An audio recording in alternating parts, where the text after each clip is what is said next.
Hello viewers, இன்னைக்கான video பதிவில் நம்ம பார்க்க போகிற ரொம்ப முக்கியமான ஒரு பரபரப்பான தகவல் என்ன அப்படின்னு பார்த்தீங்கன்னா, உக்ரைன் போரில் ரஷ்யா பயன்படுத்தக்கூடிய ஏவுகணைகள் வடகொரியாவில் இருந்து தான் வருது.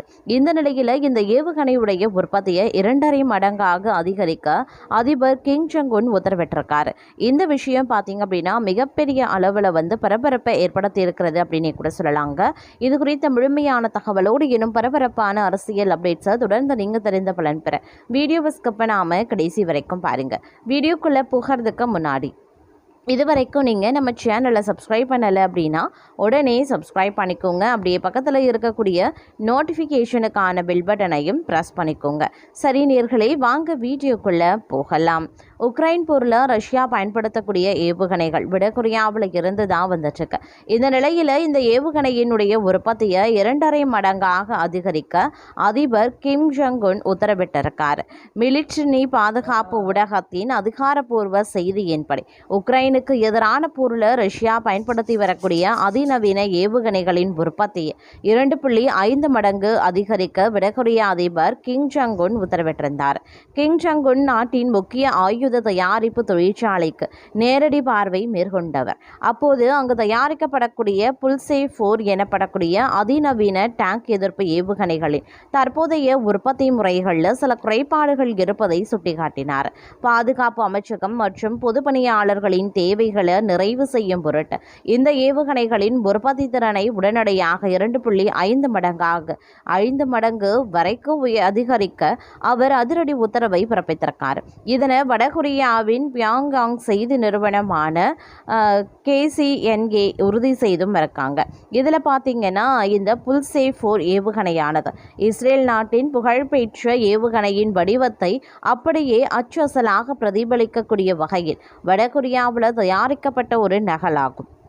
வடகொரியாவின் உள்நாட்டு மின்னணு தொழில்நுட்ப குறைபாடுகள் காரணமாக இது இஸ்ரேலின் அசல் ஏவுகணையை விட தொழில்நுட்ப ரீதியாக கொஞ்சம் குறைவான திறன் கொண்டது என்றாலும் போர்க்களத்தில் மிக ஆபத்தானது என இராணுவ வல்லுநர்களும் கணித்திருக்காங்க.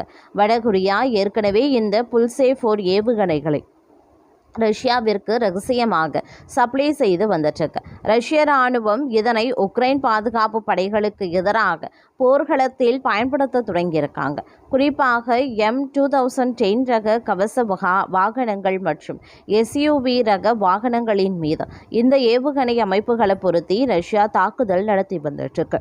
இந்த ஏவுகணையின் துல்லியமான விவரங்கள் ரகசியமாக வைக்கப்பட்டிருந்தாலும் இது சுமார் 10 முதல் 15 கிலோமீட்டர் தூரம் வரைக்கும் பாய்ந்து சென்று இலக்குகளை தாக்கக்கூடியது. இதில் எலக்ட்ரோ ஆப்டிக்கல் சீக்கர் மற்றும் ஃபைபர் ஆப்டிக் கேபிள் வழிகாட்டுதல் தொழில்நுட்பம் இருக்கின்றன. இதன் மூலமாக ஏவுகணை காட்டும் நேரடி வீடியோ காட்சியை வைத்துக்கொண்டு ஆபரேட்டர் அதனை போர்க்களத்தில் இருக்கக்கூடிய தடைகளை தாண்டி கண்ணுக்கு தெரியாத மறைவிடங்களில் இருக்கும் இலக்குகளையும் துல்லியமாக வழிநடத்த முடியும் என்பது குறிப்பிடக்கூடிய ஒரு விஷயமாகவே பார்க்கப்பட்டு வருகிறதுங்க. தற்போது இந்த விஷயம் அப்படிங்கிறது உலகளாவிய மக்கள் மத்தியில் பெரும் பரபரப்பை ஏற்படுத்தி வந்துட்டுருக்கு அப்படின்னு தான் சொல்லணும். அது மட்டும் இல்லாமல் மகளிர் சாம்பியன்ஸ் லீக் கால்பந்து தொடரில் வடகொரியாவின் நயோகோஹியாங் பயிற்சி FC கிளப் அணி வரலாற்று சிறப்புமிக்க வெற்றியை பெற்று சாம்பியன் பட்டத்தையும் மற்றொரு புறம் பெற்றிருக்கிறது. கடந்த மே 23, 2026 அன்று தென்கொரியாவின் சுவோன் நகரில் நடந்த பரபரப்பான இறுதிப் போட்டியில் ஜப்பானின் டோக்கியோ வெர்டி பெலாசா அணியை 1-0 என்ற கோல் கணக்கில் வீழ்த்தி இந்த சாதனையை படைத்திருக்காங்க. இந்த வரலாற்று வெற்றியை தொடர்ந்து தலைநகர் பியாங்கில் வீராங்கனைகளுக்கு உற்சாக வரவேற்பும் அளிக்கப்பட்டிருந்தது. வடகொரியா தலைவர் கிம் ஜங் உன் வீராங்கனைகளை நேரில் சந்தித்து அவர்களை கட்டிப்பிடித்து உணர்ச்சி பூர்வமாக தனது வாழ்த்துக்களையும் பாராட்டுக்களையும் தெரிவித்தாங்க. நாட்டின் ஆளும் கட்சியின் அதிகாரப்பூர்வ நாளிதழான டொராங் சின்முன் இந்த வீராங்கனைகளை தாய் நாட்டின் பெருமை மிகும் மகள்கள் என போற்றியும் இருக்கிறது.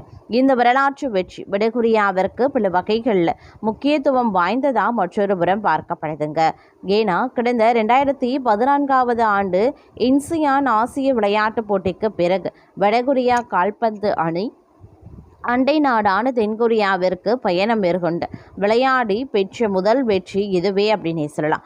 இந்த தொடரை வென்றதற்காக இந்த அணிக்கு சுமார் $1 மில்லியன் இந்திய மதிப்பில் சுமார் 8.3 கோடி பரிசு தொகை அறிவிக்கப்பட்டுள்ளது.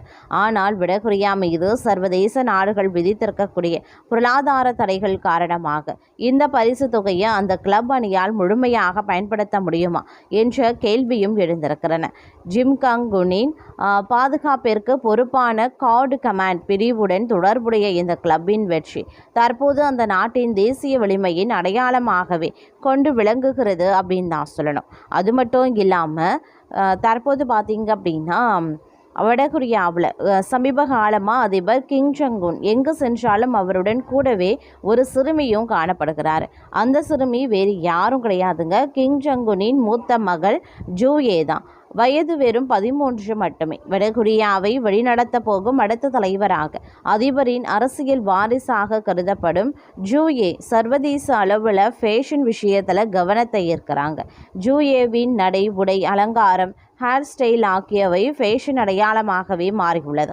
சுமார் 3 வருடத்திற்கு முன் முதலாக ஜூயே தனது தந்தை கிம் ஜங் உன்னுடன் இணைந்து அந்நாட்டு இராணுவ தளத்தில் பிரம்மாண்ட ஏவுகணை ஒன்றை பார்வையிட்டு நடந்து வரக்கூடிய புகைப்படம் வெளியாகி பரபரப்பை ஏற்படுத்தியிருந்தது. அதில் ஜூயே கருப்பு ட்ரௌசர், வெள்ளை ஜாக்கெட் அணிந்து குதிரைவால் கொண்டையுடன் படு ஸ்டைலாக காட்சியளித்தாங்க. இந்த இளம் வயதிலேயே ஜூயேவை தனது அரசியல் வாரிசாக அதிபர் தேர்ந்தெடுத்தது. அதற்கு ஏற்ப பயிற்சி அளிக்கிறாராம். அதனால் கம்பீரத்துடன் காட்சியளிக்கும் வகையில் ஜூயேவின் ஆடைகள் அந்நாட்டு அரசாங்கத்தின் பிரச்சார துறையிலேயே டிசைன் செய்யப்படுகிறதா. ஜூயே இன்னும் சிறுமியாக இருக்கிறதுனால அவரை யாரும் குறைத்து மதிப்பிடாத வகையில் அவரது உடைகள் டிசைன் செய்யப்படுகின்றன. தோற்றத்தில் வலிமையானதாகவும் அதே சமயம் ஸ்டைலாகவும் இருக்கக்கூடிய உடைகளை விரும்பி அணிகிறார்.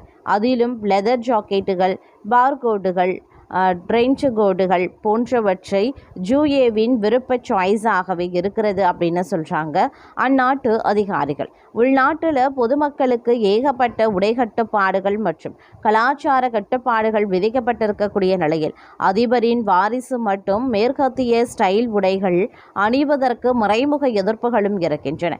மேற்கத்திய ஆடை அப்படிங்கிறதுனால வடகொரியாவில் ஜீன்ஸ் தடை செய்யப்பட்டிருக்கிறது. ஆனாலும் அதிபர் கிம் ஜங் உன் மட்டும் விதிவிலக்கு.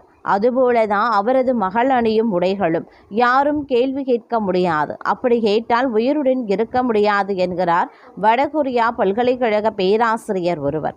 இருப்பினும் வடகொரிய இலசுகள் மத்தியில் ஜூயே படு பாப்புலர். அவரை போலவே அதிநவீனமாக உடை அணிய ஜென்-இசட் தலைமுறை விரும்புவதாக மென் ரோமோ கோட்கள், சன்கிளாஸ்கள், லெதர் ஜாக்கெட்டுகளுக்கு படி டிமாண்டாகவும் இருக்கிறதா.